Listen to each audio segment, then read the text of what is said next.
Hello, and welcome to another playthrough of Fingernail Floss. So we completed the game in the last video, but right now I'm basically just going to be going back and catching up on stuff we missed, seeing if we can try to get a different ending. I don't know if there's multiple endings, but we clearly got a good ending. So we escaped last time, and we all kept in contact, and all these characters, I love them so dearly. So without further ado, let's just get into it. I want to see what else this game has in store for me. Load. I'm going to pick the other ending first, and then we can kind of backtrack and pick all the other, like, the very first choice. You can, like, choose to vote someone out. And I'm guessing if you do that, you'll just get a game over because you'll die. So I'm guessing those things won't be that long, but this one might be a little bit long. So let's see. I exhale. I am not done here. Eh? Just leaving this all behind as is, it doesn't feel right, does it? You're kidding. I'm not satisfied either. This is a joke, right? You can go if you want to. You deserve to be free after what you've been through. I just don't know if I'll ever be able to have a clear mind, be able to sleep peacefully at night, knowing something like this can just happen in the world without consequences. If I may be honest, I never intended to leave this place as is. Yeah, you still did in the last ending. I turned towards the television screen, staring at the game master.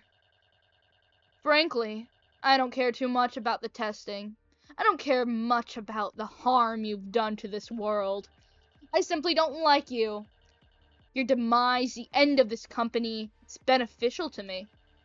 Seeing you lose everything after all the actions you've committed sounds like a delight. Everyone began staring at me, but I could tell they didn't necessarily disagree. God damn it. Okay, I guess you guys have some kind of plan to kick the blue man. I have a few ideas I'd like to try. Good for her. Oh, Wait. Oh! Oh! Oh!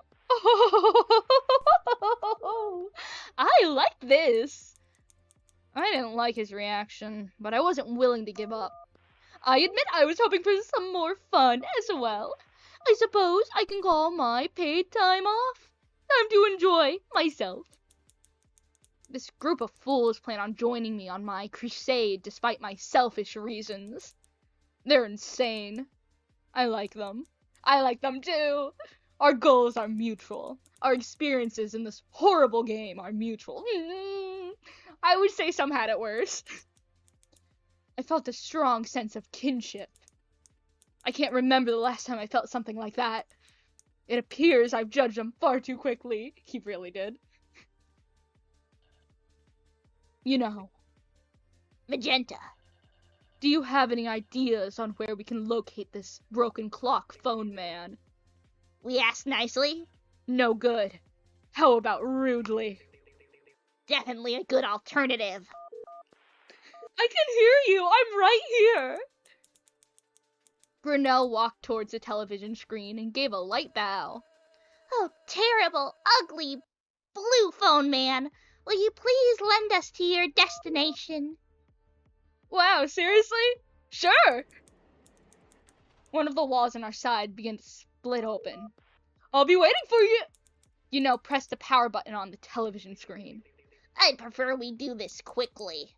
Time is money. This is so good. I begin walking towards our doom without looking back.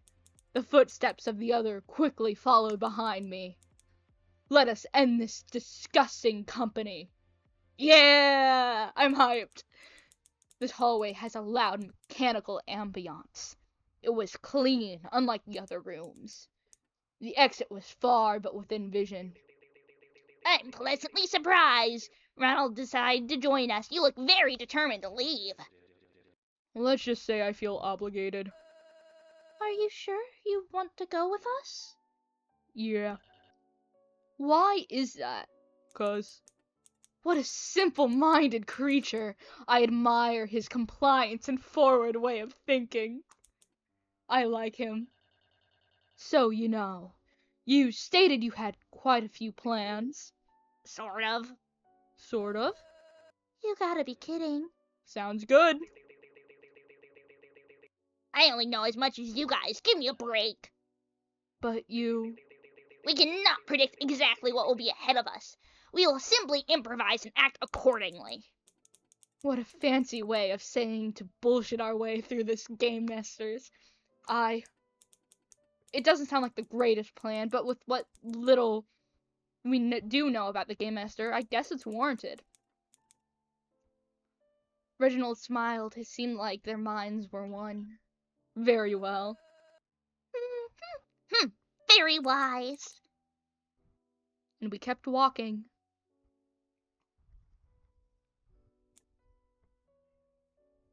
Oh? I turned back to see Grinnell mimicking my posture. I mimicked back, but to a more exaggerated degree. I think she mimicked back, but I can't tell because they're still in the same pose. My body began walking backwards, due to my pure determination to not break eye contact with her. Intense staring. But after a few minutes of staring, I had to wet my eyes. Then I realized Grinnell did not actually blink due to her eyes being on her fingernails. Oh! You're right. What a disappointment. I was a loser from the beginning. Then, the playful nature of our mimicry game brought Grinnell's change in speech to mind. I was interested in Grinnell's change in voice and attitude, considering that she had been wailing and sobbing the entire way here. I wasn't about to ask, considering what they'd say about horses and looking them in the mouth, but, asked for me. You seem to be more confident, Grinnell. This is a horrid voice. Grinnell made a squishy noise of surprise before humming and thought. I think you're right. There was a short pause where she made eye contact with Reynolds. Her voice became a bit lighter after he smiled at her. It's not like I'm super confident now. I'm still really, really scared. Nothing really important changed about me. Grinnell watched her shoes as she spoke. I'm just the same girl I was when I woke up in this damp basement. Her voice began to waver the more she spoke, before her next words seemed to settle her nerves. But after the test that the ugly television man put us through, I got to feel something other than... There's this horrible phone that attacked Reynolds, and No one spoke or pressured her. Hearing how her voice choked out the words, the sound of our footsteps in the hallway were a simple metronome to the time passing. She glanced over at Reynolds for help, but he only nodded in her support. Then she squared her shoulders and lifted her head. I saved him, I think. I wasn't really thinking, I didn't want him to die, and that was it. I wished it had been me. It would have been better. Reginald met her eyes again, his mouth open in protest and his brow lowered, but she spoke first. I'm sorry. It's a little selfish of me, but I'm glad I got to save him. Not that it's, good that he went through what he did. Grinnell took a deep breath and sighed. When I tore those awful wires out of him, I think I saved a piece of myself, too. Her voice wavered towards the end of her sentence. I wanted him to live so badly. I stopped thinking about myself for just a moment. I finally experienced something like hope. Because if I made it through something like that, if I could do that, if I'm still alive now, maybe... Grinnell laughed hoarsely, fragile yet so happy. Isn't that crazy? Think about the future for me. For us. For some reason, despite the fact that we could die again, I feel like there's a crazy, crazy possibility everything will be okay. She looked around at all of us.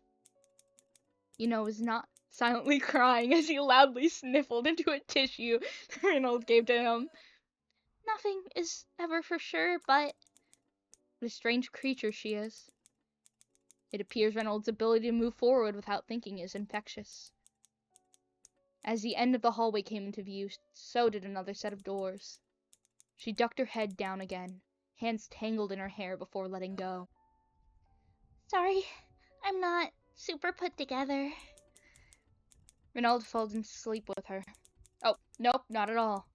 Renaud fell into step with her, putting a reassuring hand on her shoulder. He spoke to her in a soft voice, and I spun back around so that the two of them could have their heart-to-heart. She seemed relieved, although I wanted to be annoyed about having to listen to her talk about hope and how everything's gonna be okay, like we're some shitty storybook characters for children. Couldn't find the asshole in me to interrupt her. I didn't want to. All this time I've been half pitying her, and half ignoring her, but I never tried to think about the things she'd say. I didn't want to think about them. Reginald was taking care of her. Why would I have to worry about it? Now, instead of Jesus, I cannot talk. Apathetically viewing her terror as vaguely comedic, I was forced to understand that her struggles were real. Her fears existed beyond that neat, logical perspective that I saw everything through. Renelle. I didn't really understand her, but that wasn't because she was unreasonable. It was because I wasn't living the same way as her. I've never really wanted to die, but I've never especially enjoyed living either. Why would I? Reality is a cruel game where winning is everything. Those in powers hold all the cards. There's a big difference between Grinnell and myself. I play to win, Grinnell. To my understanding, she got a bad deck and doesn't understand the rules. Perhaps I can acknowledge that not all of us are dealt a fair hand. Not everyone has the willpower or intelligence to change the table in their favor. Maybe I should be grateful. Nah, I'm gonna keep on taking things for granted. Nothing will make me appreciate eating takeout and bland store-bought meals every day. For now, I'm going to pack all of that into a box and think about that after we get out of here alive. Grinnell, I think your speech might have changed my way of thinking a little. Huh? For some reason, I'm feeling a bit more motivated and optimistic than usual. I don't like it. It's uncomfortable being optimistic. I think that's a good thing, isn't it? For you, maybe. I need to be as realistic as possible at all times. Grinnell grinned at me as if she knew more than I did. Well, how is it? How is what? Feeling hopeful? Immediately. I wanted to make a snarky joke about how awful it is, but I decided not to. Could be worse. I found my mouth moving on its own accord and ended up smiling back, but only for a second. Whoa, you can do something other than smirking? Renault jokingly nudged me. I slapped his elbow away. He put his hands up in surrender. Technically, a smirk is a smile, so. He doesn't usually smile. Look at the deep frown he's doing again. This is just how I look. You look pissed off at all times, or like a loud, annoying child drop their ice cream cone on your business shoes. TM. You started crying afterwards. I should be annoyed, but I wasn't. I scoffed and walked past everyone else, towards the door that we were all stalling in front of. Whoopsies. You're totally smiling. Are you sure it's not another smirk? I saw a mischievous look in his eye. That's part of his difficult pose. Oh, then by definition, he's smiling. We file into a small square room that reminds me of the room with the box. There's no other door than the one we entered through. It's dark. I share a small, cautious glance with whose voice the similarity to the box room. We had a room like this in our second test. What was your second test? Voting on which finger you wanted to lose. It was a puzzle of the mind, actually. Launched into a big, overcomplicated explanation of the logic behind solving the last puzzle. His voice faded into the background ambiance. However, Grinnell listened attentively gasping in surprise or horror at the right moments. Ronald let me make sure I'm recording. Yeah, I'm recording. Ronald turned towards me.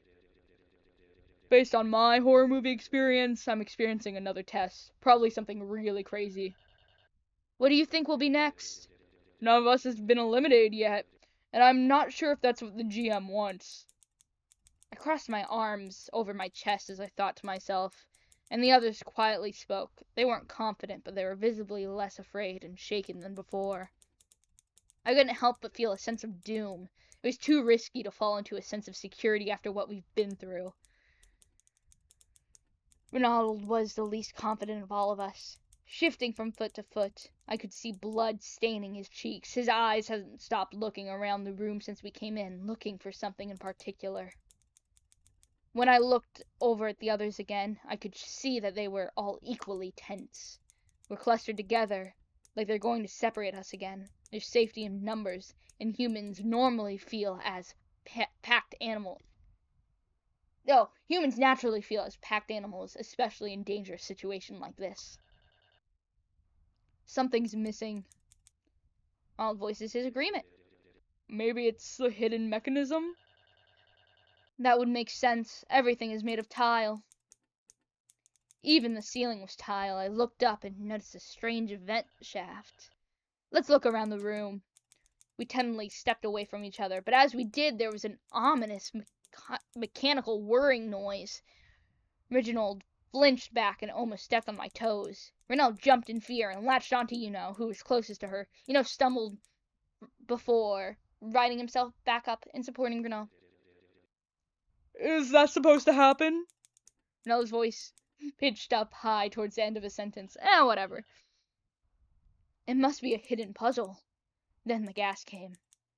I don't remember falling. I don't remember anyone fainting. I just remember a foggy darkness. This might be the bad ending. My cheeks were pressed hard, cold, undying cement. I could feel grains of dirt on the ground, scrapes across my face as I dragged my heavy head upwards and righted myself with whatever grace I could pull together. I could still feel the gas weighing down my body, numbing it and weakening the muscles. Everyone was already awake before I was. I could definitely hear them, though they were all strangely muffled, like they were behind a thick glass wall. I took a cautious look around as soon as I was standing. Numerous blue display screens, cables and wires connecting them to some power source outside of the room, all tied together in a thick, winding root system to every computer. The LEDs provided enough dim lighting to see by in the dark room, but not enough to see every detail. Many, many phones hung from the ceiling. There's so many that the rounded heads and receivers blended together in the darkness into a homunculus of plastic and metal. I looked directly behind me. I could see the others peering through anxiously behind a glass window, shouting and pointing at something behind me. I turned back around. I strained in a jolt of surprise to see the man from the television now a few steps in front of me. Way too close for comfort. He was definitely taller than I anticipated.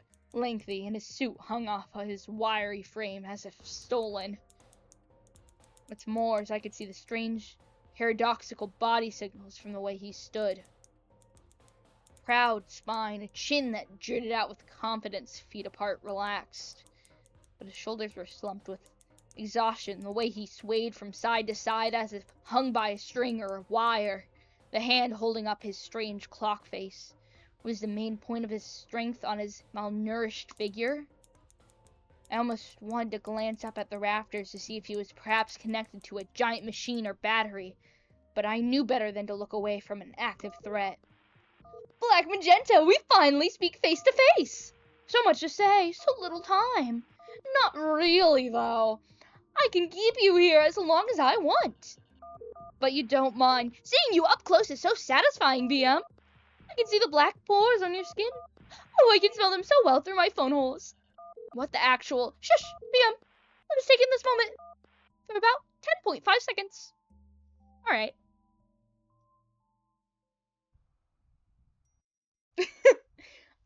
Yeah. Delightful, just delightful. It would have gone much longer, but I could tell you were about to punch me. So I'm guessing you have an elaborate evil plan? Something to stop me from punching you? No, why would I do that? Oh, okay, that was unnecessary. Why do you speak like that? Okay, not cool. Is that what you do in your free time, BM? Listen, blue boys and make fun of their lisp and grammar. I feel that too. I have a speech impediment. You are literally evil. Hypocritical. We are the same sides of the same coin, my friends without benefits. Okay, sure. We both love doing the same pose. I mean, I kinda have to. My being is very stiff. But we're both victims of the capitalistic game called life. And we're both gorilla glued to our chairs, and all we can do is keep playing until we die. So what can we do? Take advantage of our situation. We follow the game's rules and play to win. We go to college, we get our degrees, we create or join a business, we rank up as much cash as we can. He went to college? We both hate society, yet we play its game. I'm a victim too, you know. Everyone on this earth is a victim, but you don't see me kidnapping people and crying about it.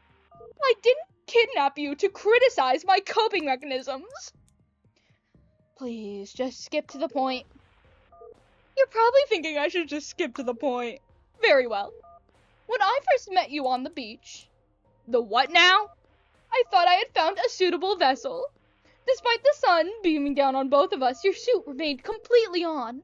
Not even your gloves were taken off, despite the sand flying around. You exceeded my sense of pizzazz, unmatched by anyone else in the area. I wanted to be you. He gestured down at himself.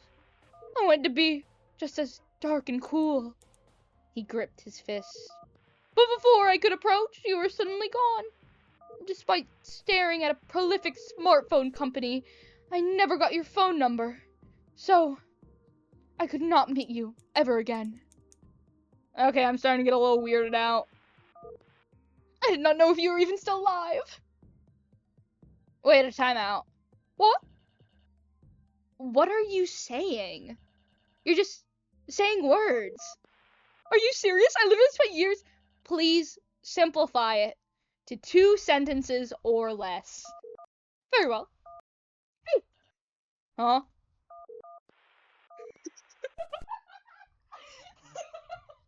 Perfect.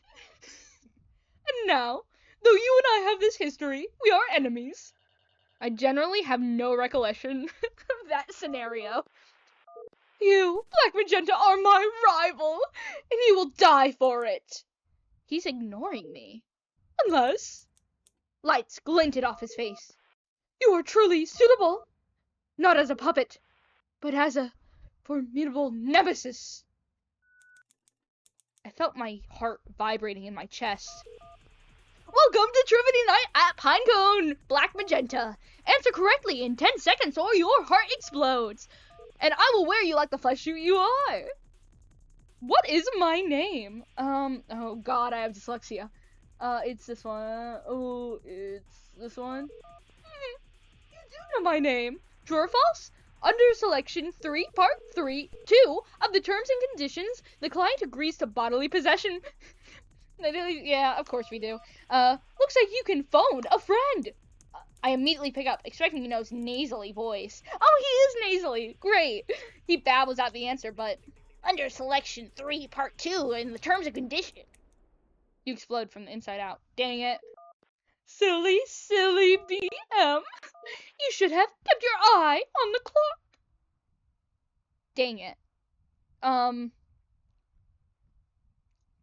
Uh-oh. Uh-oh. Maybe I should have saved. It's okay. We can... Does that mean no? I mean, technically. True. You should read more, lol. Okay, it's false. Well, let it slide. Next question. Pingo was founded in what year? I know the answer should be 1987. Like the bite of 87. So you might know something after all. How many phones has they distributed? I know this one. Maybe it was like 2.4 million. 2.4 million. Dang it! Billion. Humans are at risk of that? What the hell is that? I don't suppose you know. type of parasite. It's the truth.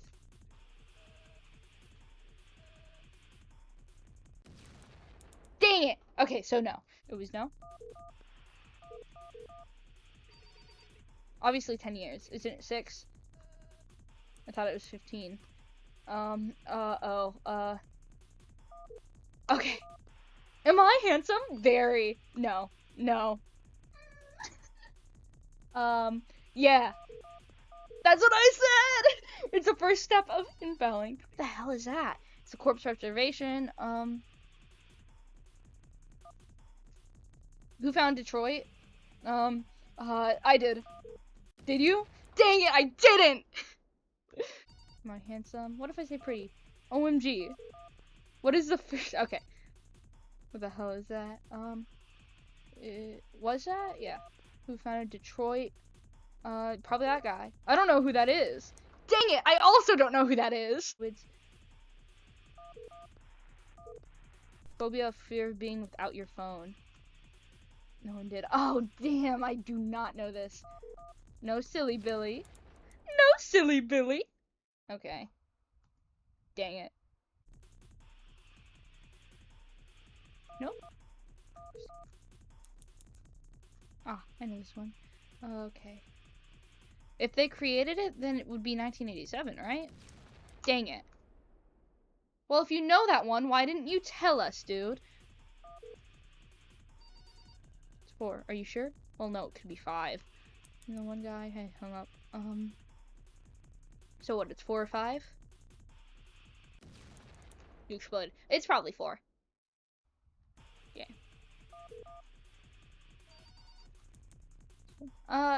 I think that's true, but I'm gonna save. Yeah. Overwrite that save. Ah, you. Wowza, you know your stuff. Actually, I was expecting you to die a bit more. Perhaps my little trivia segment wasn't that challenging enough for you, but okay, I'm gonna save. I'm definitely going to save. That part was very challenging. Free me from my prison or more trivia. Okay, I could do more trivia, but please free me from my prison. One day you'll decompose and I'll be there to watch it happen. The Game Master laughs uproartedly like I'd said some grand joke. Live student's audience laughter. You were truly a worthy opponent, Black Magenta. My name is Black Magenta. Okay, Bug Magenta. Black Magenta. Banana Magician. We're doing name calling now? I'm just saying your name, Mingus Mingus. I will not stoop to this level. I will not stoop to the level of name calling going on. I could hear my companions yelling something from the door, but I did not know what they were saying. It sounded like something like delirious and serious and some other word ending in is. Trivia night is over and our very special guest is here to greet you all. There's a clicking noise as the door unlocks, and the other poured into the room from holding the cell. They stood at the back of my side. I felt less tense knowing I wouldn't die alone in here. Who could be the special guest? Hopefully it's a paramedic. It's probably a worker of Pinecone. It can't be a worker if they're a special guest. Hey man, a worker can still be a special guest. We all migrated a few paces away from the mister, obviously looking around the room at any trap passion of doom. Yep. Instead, the mister suddenly began to thrash like an excited marionette as he yelled at us. Alright, you oversaturated, one-eyed, seemingly single-armed incel. Great. Feast your eyes upon the king of noteworthy 1,000 Cabalion dollars and CEO president of Pinecone. The wall of the computer screen split open, dividing the moderators in half. The darkness its reveal is intemperate, a perfect nothingness that was unattached. Blah blah blah blah blah. Blue. I'm tired. It was like staring into an uncaring giant eye of a beast far longer than myself. An inevitable. I can say this. I can say this. I got this. I got this. Inevitable end that was waiting for my body to grow old and limp so that it could gorge itself on my carcass. A vulture. I felt the same quiet, malice present I felt from the box. Was he in the box? The sense of something alive that I could not see, that was waiting for me to look away or make some fatal mistake of growing comfortable with it. felt a coldness in my body. Oh no. Then, a dog came out.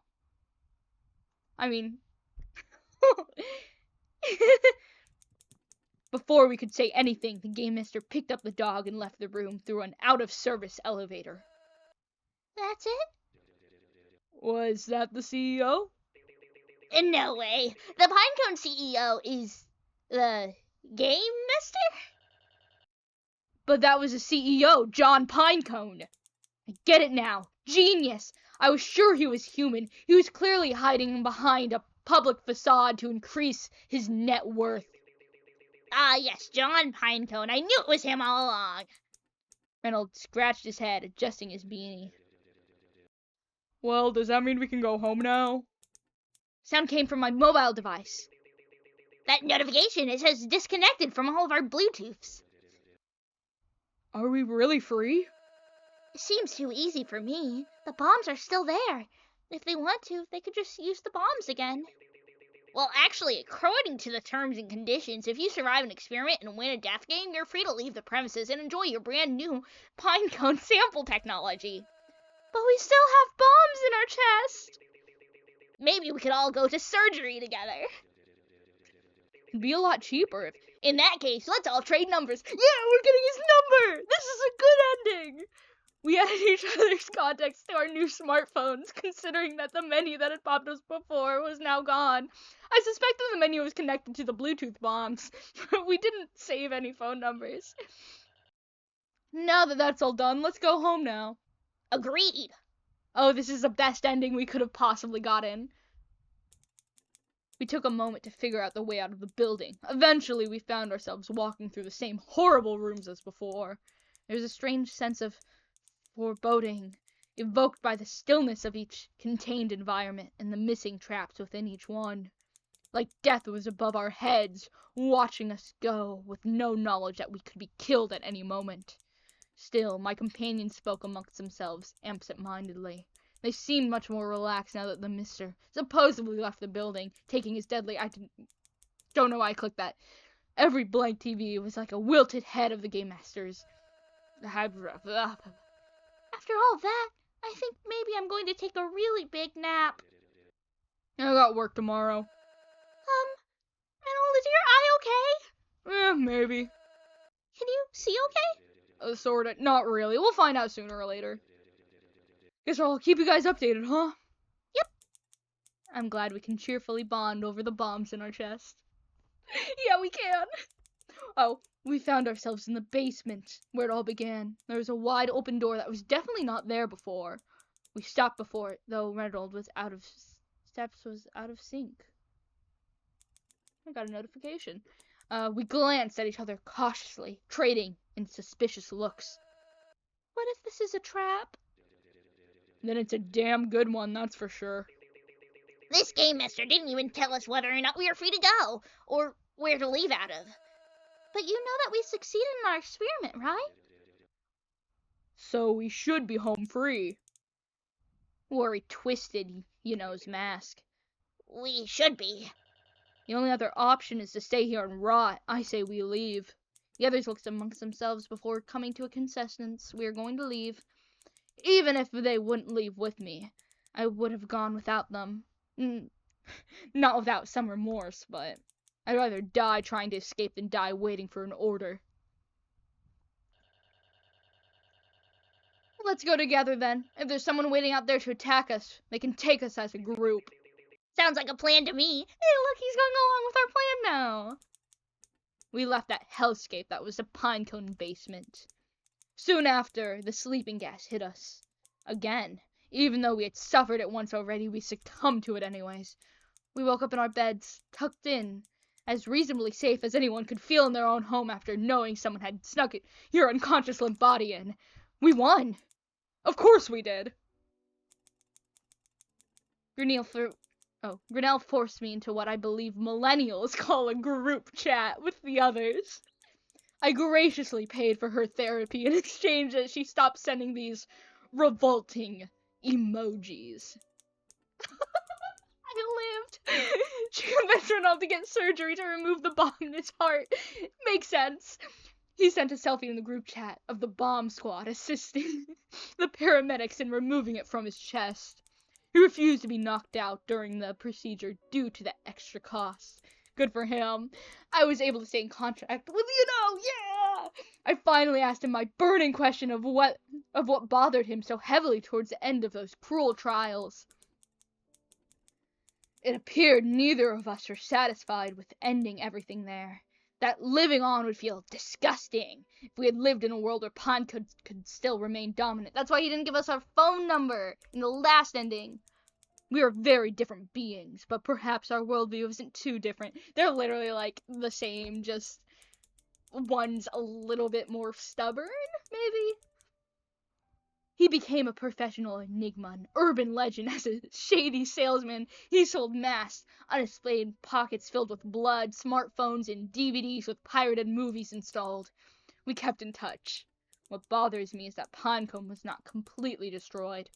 No one would believe me when I said the CEO is a capitalist dog. My efforts were not in vain, though. Apparently investors with inside knowledge of Pinecone's deeds felt unsatisfied with the failure of the game master's test, leading them to losing a strong amount of revenue.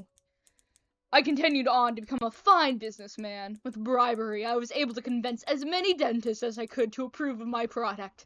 I honestly have no experience in the dental field. Lol. Is that why in the games, like, about the game section, it says something like, you're not gonna get free dentistry? Is that why? I used Pinecone's company secrets and created a monstrous rivalry between my company and their own. How did you do that with floss? I was finally able to become my amazing dental product. And it sold very well and became a very powerful name in the teeth industry or something. I named it after my favorite French term, fingernail floss. It means to destroy all your obstacles and remain on top. But after my experience, I think the meaning of it changed with me. Perhaps I grew to see it in a different light. Fingernail floss. It means to continue on. To do whatever you're passionate about and find your own definition of happiness. It doesn't matter how much the world tries to cover you in dirt. Don't let the world destroy you. If you aren't hurting anyone, do what makes you happy. Be free, no matter what anyone else thinks. What matters now is that Pinecones is done for. We are free from the grips of Pinecone's monopoly. We are free. That's beautiful. Aww, that's beautiful. I love that. Ooh. Credits time. So this is all the music. Ooh. I don't know if the music was made for the game, but the music is all very, very lovely. Voice actors, is that all the sound design? Oh, that's fun. I really loved all of the like, especially the game misters, like phone sound effects, the little beeping and static. That was really fun. Oh. But one day, a box appeared on my doorstep. Upon opening, I discovered it was a phone from Pinecone. I tried to turn it on. It was already charged. Instantaneously, I saw his hideous face once more. BM! Oh, BM! Messing with you is just so much fun! What do you want? That's what I should be asking you! Out of generosity, I will award you, specifically you, for passing my trials. Biased. So, VM, what will you? The dog. Show him to me. It is decided. He is ready. Woof woof. Can you hear me? Bark bark. Heavy breathing. I pointed at the dog through my camera. Bad dog! Bad dog! Whimpers, sad face. Naughty capitalist dogs don't get treats. No, you don't! Bad dog! The dog whimpered and faced the other direction. He was looking back at me sadly. I'm better than you. Dog rolled over and showed his belly. Hell no. I hope you eat garbage tonight. Get locked outside. More sad sounds. I hung up. I showed him his place. A lot of people would be too traumatized to keep living after what I've been through. But I've got more important things to do. And with that,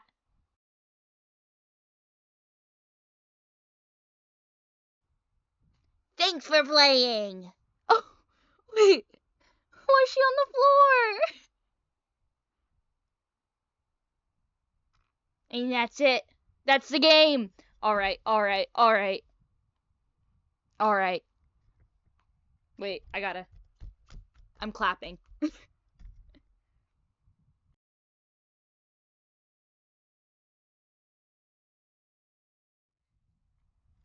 So, let's see what's going on now. I won't judge you. I'm pretty sure we just killed you now. And then, the other girl died. Let's just take this in. That's all we can do. I don't understand. Reginald slowly turns towards me. Humans are fragile creatures, but we are also in the cycle of predator and prey, like all living beings. We should be able to attack, move forward, and violent without a second thought. We were burdened with the gift of thought and of consciousness. We're monsters, animals who see themselves above all others. So why? Why can I not overcome this? Why do we bear the burden of mental anguish? Ooh, that's a hard word to say. Anguish. See, that's a hard word to say in the voice I was doing for him, and I don't know why. I heard him take a deep breath and then sigh. I followed suit, much to my regret. The room smelled like blood and gore. It was so strong it overpowered everything. I couldn't even get the last bits of Grinnell off me. Ooh, okay. They would just smear all over my hands. We are animals. I looked at him. But we're not just violent ones. We're sociable creatures. I love this guy so much. We've evolved this far because of our ability, our need to communicate with others. If I can ask, is that how you lived your life? Seeing everything as meaningless? Ooh. This man is really, helping others see the best in themselves, even though this situation is absolutely horrible. I didn't want to answer. If I did, it would mean admitting something I denied my whole life. Not even at risk of dying was I ready to confess that. Can't say I'm any different, but it's more than a superiority complex. Humanity is a very different type of beast than the rest of life on Earth. I see. I've never thought of it that way before. I believed everything Renval said was fact. I've been so blinded by humanity's heritage, I saw nothing but animals. It was just a simpler way of processing the world around me. And now I see we're more than that. Evolved, fragile, lonely. Creatures that thrive off socialization and community rather than violence and splattered brain matter. Creatures that want more than anything not to be alone. Enough to war over it, enough to cry over it, enough to obsess over it. Do you have any regrets? That was asked in one of the endings. By you. That was asked by a BM. No, none. What about yourself? Maybe kind of everything. I try to avoid thinking about it, but sometimes it catches back up to me anyways. Sometimes I blame my regrets on everything but myself. My family was pretty religious. Even as a child, the thought of God scared the shit out of me. Mortality, right and wrong, is subjective, but one man deciding everything, his moral compass is correct, and all others are false. I think that might be my greatest fear. That is so fair. When I'm gone, I think I'll be pure blackness that I cannot comprehend. I mean, I know that's what death is. I also believe that. Oh, uh-oh. Oh no. Oh no, I feel so bad for her. What do you say? Yeah, okay. And that girl, Grinnell. My mouth opened. ready to speak to Ronald about how stupid his regrets were. I didn't care about his shitty religious backstory. I didn't want to listen to what he had to say, but my mouth closed. I suppose final moments can be free of criticism. I could admit, at least this to myself. Listening to an alternate point of view was quite interesting. I like this. What? Free speaking. Feels like one of the only times in life you don't have to wear a mask. Your final moments. I want to die right here, like this. I think that'd make me happy. I folded my arms and looked up at the ceiling. I suppose I'd like that too. A strange warm feeling overtook my body. I was light, but not the same lightness that came after an adrenaline rush. A feeling like a burden was taken off my shoulders. Was this relief? Maybe that's what it felt like to be truly open, giving in to my nature as a sociable creature. In all my time, I never really decided to bond with an individual such as Ronald. I haven't let myself have a bond with anyone. Why would I? It was meaningless to me before. This was an experience, a strangely satisfying one.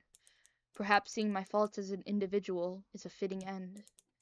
Now that I've lived as someone who is miserable, I can die as someone who is happy. Finally, peace. I grabbed the cord on my chest and turned to the relaxed Ronald, still sitting on the floor. He looked at me, lightly grabbed the cord in his chest too, and smiled. There was nothing said aloud, but I could read his lips. He began counting down, and all it took was a tug. Oh! Ooh, okay! Ooh, alright! Oh! Ooh, okay! Let's make someone else now! I'm gonna definitely be going more in depth, about all of this stuff at the end of this, because I have so many thoughts. We picked him last time, and it killed her, weirdly enough.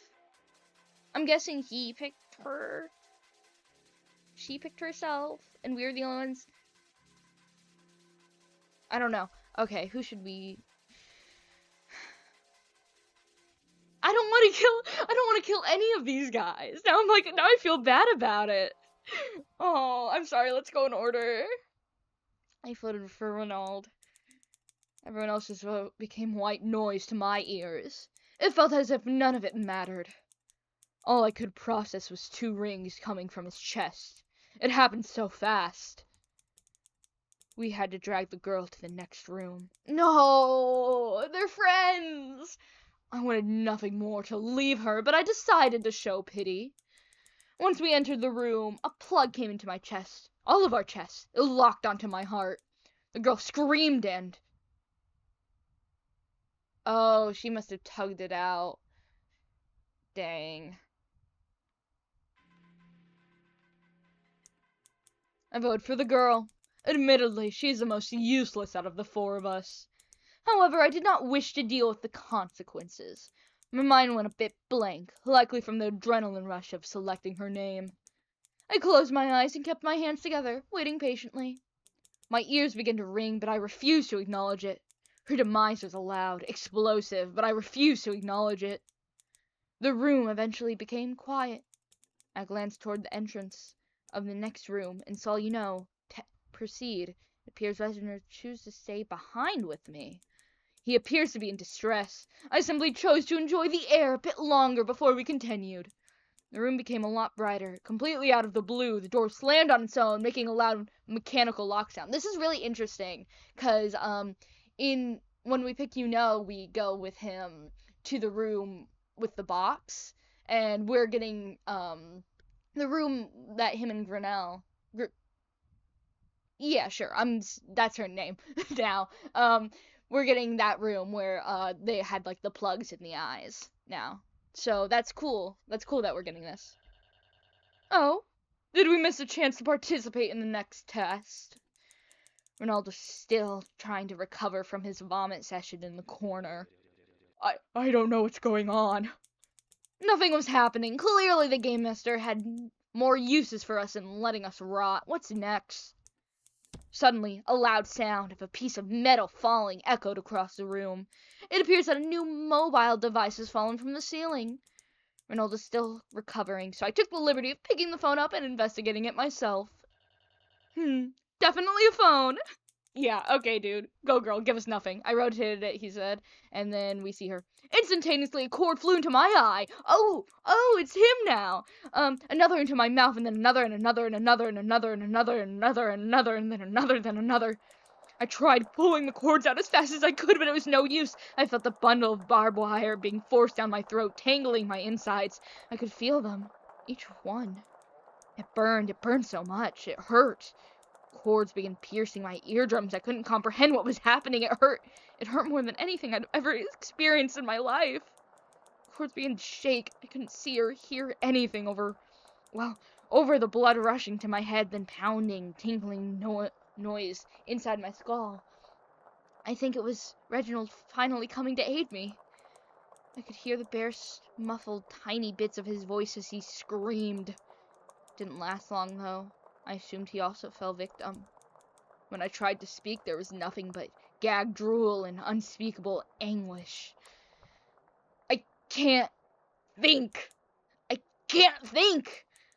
All I see is a numbing static. My body finally collapsed against the hard floor like a fully harvested pig carcass at a butcher's, sending a sharp wave of pain through my side. Well, okay, how about we struggle? But it seemed to serve no purpose. But it served no purpose. But it served no purpose. But it served no purpose. But it served no purpose. But it served no purpose. Yeah. Ooh. Not looking so good for you, dude. Anyways, let's get our finger bit off. And then we can...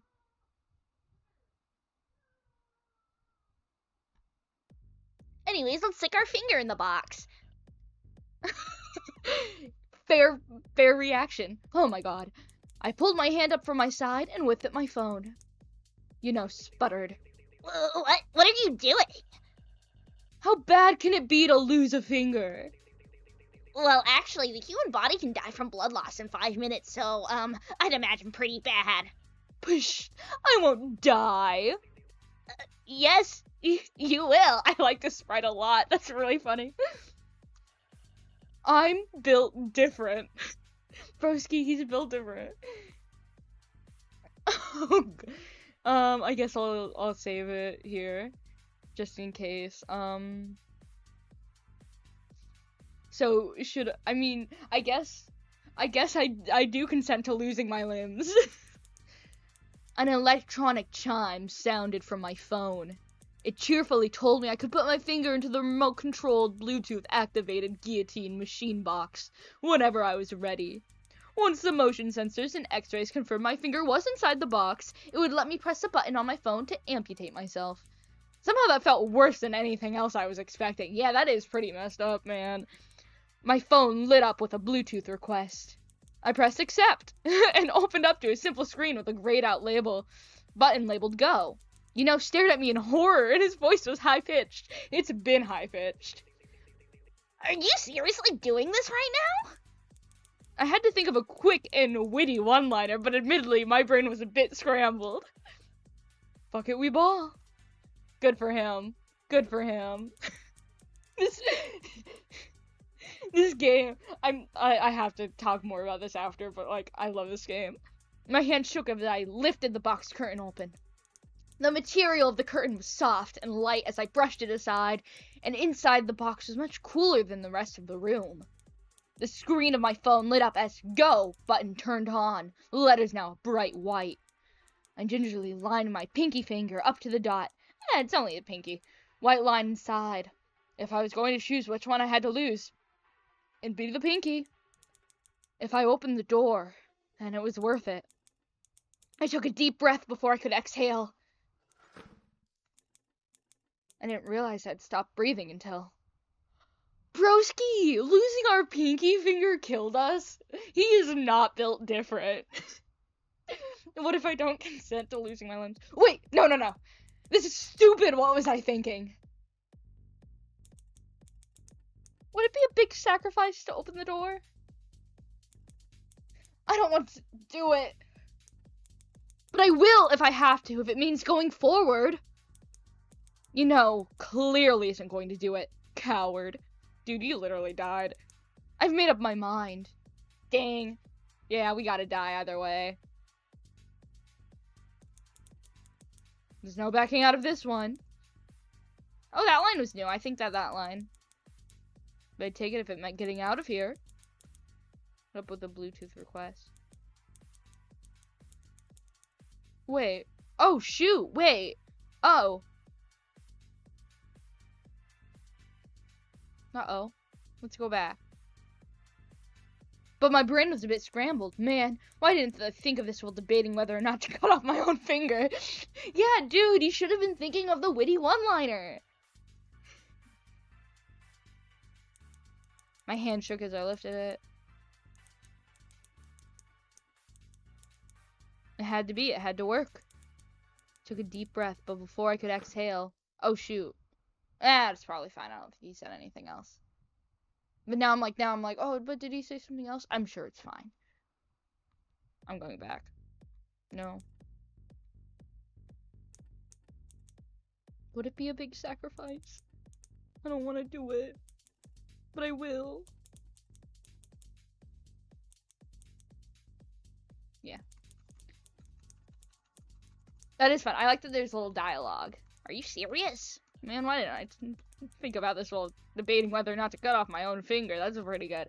I gingerly lined up my pinky finger to the dotted white line inside. If I was going to choose which one I had to lose, it'd be the pinky. Open the door. Before I could exhale. Dot. I didn't realize I'd stop breathing until... Okay, that was the same. Never mind. I forgot that there was that little line. Give us more trivia questions now, sir. More trivia! I'll answer any question you give me flawlessly. You cannot kill me in a way that matters. The game master laughed uproariously as if I said some grand joke. There's so much like Tumblr humor in this. I love it. Anyways, that was Fingernail Floss. Please make sure to check out the original game and all of the wonderful people who worked on it, the creator. I'll look more into them and see what I can find to see if there's any like social media that they link anywhere, and I'll definitely be putting that in the description. But oh look, there's the CEO credits. But I absolutely love that game. It was so much fun. All of the characters were so like they're just fun to follow. And here, I think now it's time to talk about an overview of the full game. So let's get into it. Alright. First impressions of the game, like when I first saw it, art phenomenal. That's one of the reasons why I decided to download the game, is because I looked at it. I loved the absolute just vibe of it. The like edited phone on the scene page was super eye-catching, and then all of the art, it's like MS Paint art is what they said in the description. I don't know if it's actually made on MS Paint, but I'm assuming that it is. But I absolutely love the style. I love the characters. All of the designs are so fun to look at. The sprites are so interesting. And that's really important for a visual novel, I feel like. So the whole style, the like realistic backgrounds with cartoonish characters, I absolutely love it. The bright colors. I mean, the main character literally says like my neon or like eye-straining coat, you know. But I absolutely love the style of it. Right now I'm actually drawing the thumbnail for the first video, and I'm having so much fun drawing the characters. So from a like design standpoint, I'm absolutely in love with this game. And from a not design standpoint, I'm still in love with this game. So the dialogue, it all is very heartwarming, I guess. It's more of like, it's very funny. It's a very, very funny game. And I think it's easy to get the funny answers first, and that just makes you grow more attached to the characters. And I absolutely love that because it really makes all of those like emotional moments that the characters do have like hit closer, because you're like, "Oh, I like this guy though." So like even if the character will be a little bit of a jerk like Black Magenta is, you're still like, "But he's funny." You know, and then in your head you're like, but I want to hear more of him because he's funny. And then, you know, he starts slowly getting a bond with like the characters more and more, and then you're just like rooting for him at the very end, and you're like, yeah, be friends with them. And it really makes especially in the order that I played it, where I got the two endings, like made big endings first. And the first one, you know, they're both really funny, but they were all very like heartwarming, more lighthearted, I'd say. Where the endings where they die are pretty intense, obviously, and it just made those endings so much more impactful because I already saw like the good outcome, and I felt kind of bad. I was like, oh, like I want to see all of this game, but I don't want them to die. So they did. Creator of this game did a phenomenal job. The writing, so funny. You heard me laugh out loud multiple times from it. I'm not gonna lie, that moment where Janelle, I don't know if I'm saying any of their names right. And I'm so sorry if I'm not. But that moment where Janelle was doing her like big final speech before the trivia and we met the computer guy. I'm not gonna lie, I teared up a little bit. I think it's just very sweet, and you see like her development as a character from when we first see her, and then the way that Black Magenta refers to her, we get to see his development from that side, and it's just really fun overall. I absolutely love the main villain. Oh my gosh, you could probably tell that I had a bit of problems with I love doing voice acting, but then on the spot I had a little bit of problems coming up with voices for them.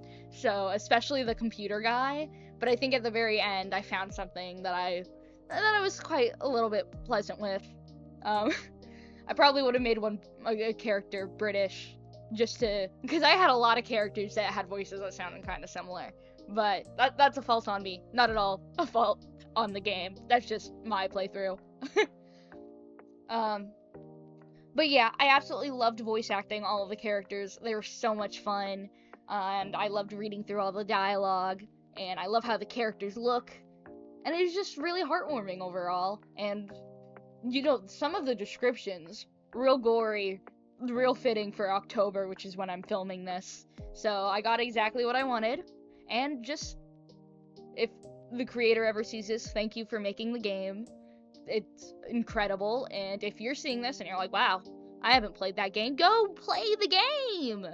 Go play it without my obnoxious voice talking over and not being able to read. Come on, what are you doing? It's free!